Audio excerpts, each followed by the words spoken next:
Okay, next question. Question number 8. Sagutin natin to. Maximum speed limit, yun na nga. Depende yan kung ilan yung maximum speed limit. So, dapat daw, ganun pa rin yung patakbo mo kahit umuulan or masama yung panahon. Driver must drive as quickly as possible. Kailangan mo daw bilisan kasi expressway yan, hindi pwede magbagal-bagal dyan. Okay, so this is, for B, this is false. So, kapag umuulan kasi, yung mga, siyempre, yung kalsada dito sa Japan, magaganda, espaltado yan. Kumbaga, makinis pa yan sa sa pisngi ko eh. yung pisngi ko, ano na eh, puro pimple scars eh. Okay. Yung mga kalsada dito sa Japan, mas malinis pa sa mas makinis pa kaysa sa mukha ko eh. Kaya, pag maulan, siyempre, basa yung kalsada, may medyo madulas. Slippery with wet. Ika nga, slippery when wet. So, madulas kung mamasa-masa. Okay. So, dapat, kung umuulan, kailangan ding, para safe, kailangan mo rin babaan yung running speed mo. Halimbawa, 100, gawin mo na lang 80 para safe. Actually, sa mga expressway dito sa Japan, napansin ko,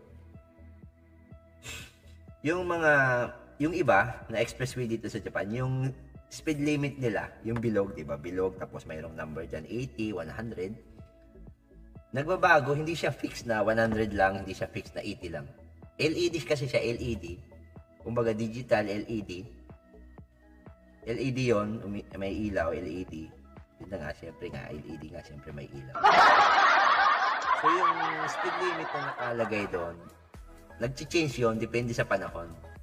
So, pag maulan, halimbawa nakalagay doon, normally, kapag maaraw, 100 makikita natin doon sa bilog na yon, sa expressway, sa speed limit niya, or maximum speed limit.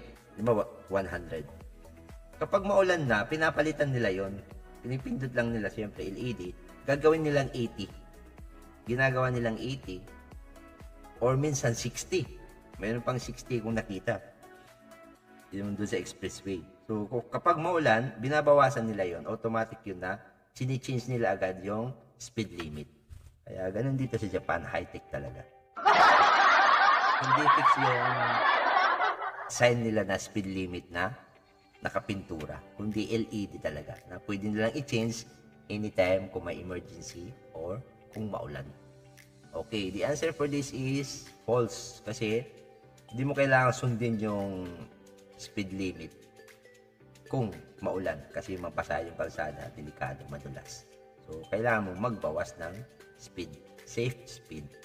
So, this is false. Tama ba? False?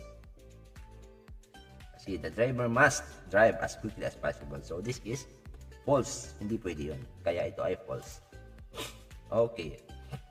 Meron pa siyang explanation. Driving when raining needs more cautions. Cautions. Because the roads are wet. The road is wet and slippery. So, madulas at basa.